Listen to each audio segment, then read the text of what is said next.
Hi అండి. అందరికీ నమస్కారం. ఈరోజు కార్తీక పురాణంలోని 25వ అధ్యాయం పారాయణ అండి. దూర్వాసుడు అంబరీషుని శపించుట. అంబరీష, పూర్వజన్మలో కించిత్ పాప విశేషము వలన నీకి అనర్థము వచ్చినది. నీ బుద్ధిచే దీర్ఘముగా ఆలోచించి నీ కెటుల అనుకూలించును అటులనే చేయుము. ఇక మాకు సెలవిప్పించుము అని పండితులు పలికిరి. అంతా అంబరీషుడు, ఓ పండితోత్తములారా, నా నిశ్చితాభిప్రాయము ఆలకించి వెడలుడు. ద్వాదశీ నిష్ఠను విడుచుట కన్నా విప్రశాపము అధికమైనది కాదు. జలపానము చేయుట వలన బ్రాహ్మణుని అవమానపరచుట కాదు, ద్వాదశి విడుచుటయు కాదు. అప్పుడు దూర్వాసుడు, నన్నేలు నిందించును, నిందింపడు, నా తొల్లి పుణ్యఫలము నశింపదు కాన జలపానమునరించి ఊరుకుందును అని వారి ఎదుటనే జలపానము ననరించెను. అంబరీషుడు జలపానమునరించిన మరుక్షణముచే దూర్వాసుడు స్నాన జపాదులు పూర్తి చేసుకొని అక్కడకు వచ్చెను.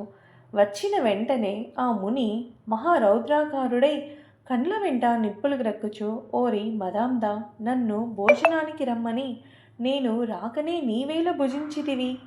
ఎంత దుర్మార్గము, ఎంత నిర్లక్ష్యము, ఎంతటి ధర్మ పరిత్యాగివి! అతిథికి అన్నము పెట్టెదరని ఆశ చూపి పెట్టకుండా తాను తినినవాడు మలభక్షకుడగును. అట్టి అదముడు మరుజన్మలో పురుగై పుట్టును.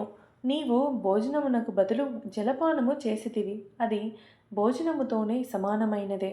నీవు అతిథిని విడిచి భుజించినావు కాన నీవు నమ్మక ద్రోహివగుదువే గాని హరిభక్తుడవెట్లు కాగలవు? శ్రీహరి బ్రాహ్మణ అవమానమును సహింపడు. మమ్మే అవమానించుట అనినా శ్రీహరిని అవమానించుటయే. నీ వంటి హరినిందాపరుడు మరి ఒకడు లేడు. నీవు మహాభక్తుడనని అతి గర్వము కలవాడవై ఉన్నావు. ఆ గర్వముతోనే నీవు నన్ను భోజనమునకు ఆహ్వానించి అవమానపరిచి నిర్లక్ష్యముగా జలపానమునరించితివి. అంబరీష, నీవెట్లు పవిత్ర రాజకుటుంబంలో పుట్టినావురా? నీ వంశము కలంకం కాలేదా అని కోపముతో నోటికి వచ్చినట్టు తిట్టెను.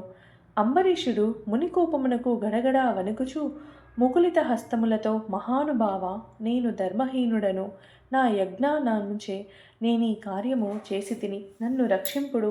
బ్రాహ్మణులకు శాంతియే ప్రధానము. మీరు తపోధనులు, దయా దాక్షిణ్యములు కలవారు కాన నన్ను కాపాడునని అతని పాదములపై పడెను. దయాశూన్యుడైన దూర్వాసుడు అంబరీషుని తలను తన ఎడమకాలితో తన్ని, దోషికి శాపమీయకుండా ఉండరాదు. నీవు మొదటి జన్మలో చేపగాను, రెండవ జన్మలో తాబేలుగాను, మూడవ జన్మలో పందిగాను, నాలుగవ జన్మలో సింహముగాను, ఐదవ జన్మలో వామనుడుగాను, ఆరవ జన్మలో క్రూరుడవుగాను బ్రాహ్మణుడువుగాను, ఏడవ జన్మలో మూఢుడవైన రాజుగాను, ఎనిమిదవ జన్మలో రాజ్యము కాని సింహాసనము కాని లేనట్టి రాజుగాను, తొమ్మిదవ జన్మలో పాషాండ మదస్థునిగాను, పదవ జన్మలో పాపబుద్ధి గల దయలేని బ్రాహ్మణుడవుగాను పుట్టెదవుగాక అని వెనుక ముందు ఆలోచించక శపించెను. ఇంకనూ కోపము తగ్గనందున మరలా శపించుటకు ఉద్యుక్తుడగుచుండగా శ్రీ మహావిష్ణువు బ్రాహ్మణ శాపము వృధా కాకూడదని తన భక్తునికి ఏ అపాయము కలుగకుండుటకు అంబరీషుని హృదయములో ప్రవేశించి, మునివర్య, అటులనే మీ శాపమనుభవింతునని ప్రాధేయపడెను. కానీ దూర్వాసుడు ఇంకనూ కోపము పెంచుకొని శపించబోగా శ్రీమన్నారాయణుడు తన సుదర్శన చక్రమును అడ్డుపెట్టెను. ఆ సుదర్శనము కోటి ప్రభలతో అగ్నిజ్వాలలు గ్రక్కుచు దూర్వాసునిపై పడబోయెను. అంతా దూర్వాసుడు ఆ చక్రము తనని మసిచేయునని గ్రహించి ప్రాణంపై ఆశ కలిగి అచటి నుండి బ్రతుకు జీవుడా అని పరుగిడెను. మహా తేజస్సుతో చక్రాయుధము దూర్వాసుని తరుముచుండెను.